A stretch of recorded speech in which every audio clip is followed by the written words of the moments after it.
Naghihinala ako kay tatay. Kagabi nung sumabog yung bahay, wala man lang siya.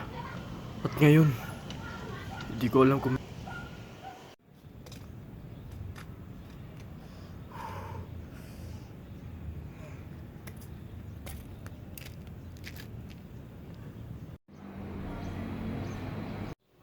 Bising-busy kayo sa pag-ayos dyan.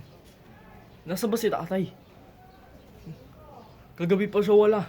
Nung sumabog yung bahay, wala din siya. Anak, umalis ang papa mo eh. Tanong nga ako sa kanya patungkol sa investigasyon kung meron na ba. Sabi niya wala pa. Pero antayin mo na lang, babalik din yun. Papa mo, kakaalis lang, dun dumaan oh. Bakit? May problema ba? Susunta ko lang muna po si tatay. Alamin ko kung anong sitwasyon niya.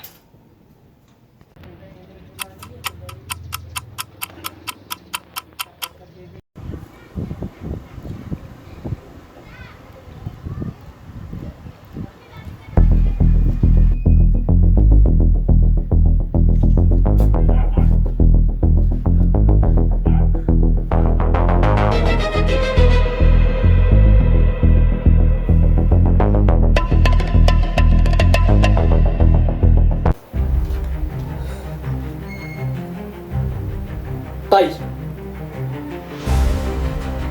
Andrew! Tay, bakit kasama mo yan?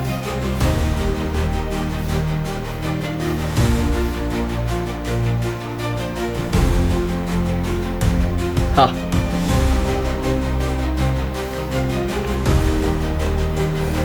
Tay, alam mo ba ngayon ang bumupog sa akin? Anong ugnayan yung dalawa?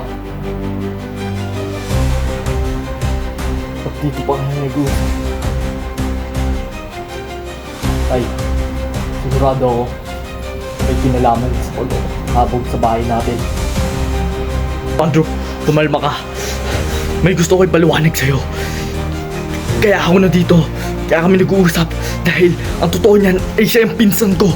Pinsan ko siya. Siya si Joel. May dahil sa paliwanag sa'yo. Kung siya man bumugbog sa'yo, humingi ako ng pasensya sa'yo. Pero, please, ay... Loob mo magpakita dito. Dito ko pa talaga nagpakita. Ayup ka. Ha? Joel, anong gagawin mo?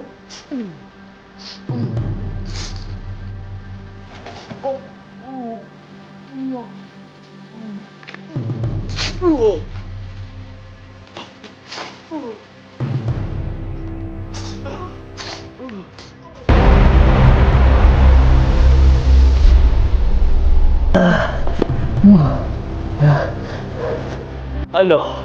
Kaya mo ba? Tigilan niyo na yan! Tigilan niyo na yan!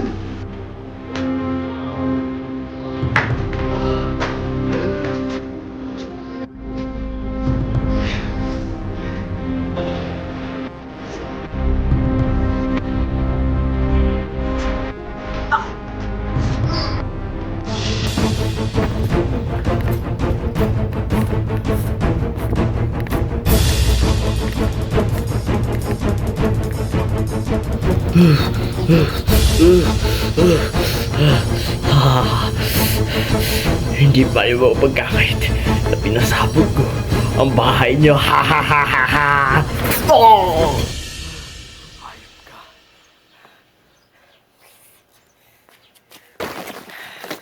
Ayop ka. Ayop ka. Tagal ko pinaghandaan ng pagkakataong itong makabawi sa'yo. Ito na ngayon ang pagkakataon ko. Makabawi sa'yo. Tikman mo ang Andrew! Joel! Itigil nyo na yan!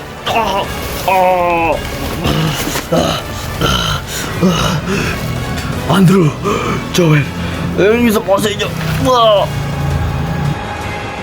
Ay! Ay! Itigil ko lang lahat. Joel! Hindi!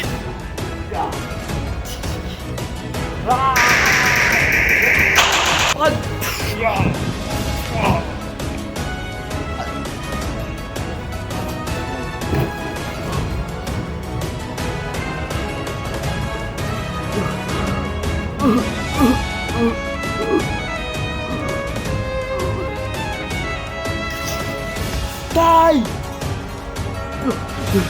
Ayop na! Ayop ka! Patawarin mo ako. Patawarin mo ako.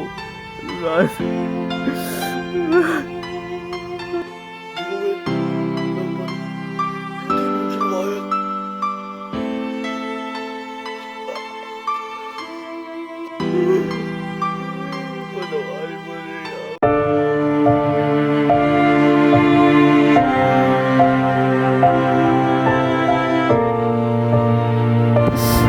Hindi ko magustuhan na nangyari. Hindi ko magustuhan.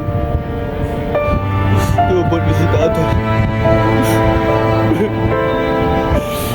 Tay, mapatawad mo ako. Hindi siya na kita sinundan. Hindi na ano mangyayari yung mga bagay na ito. Patawarin mo ako. Patawarin mo ako, Tay.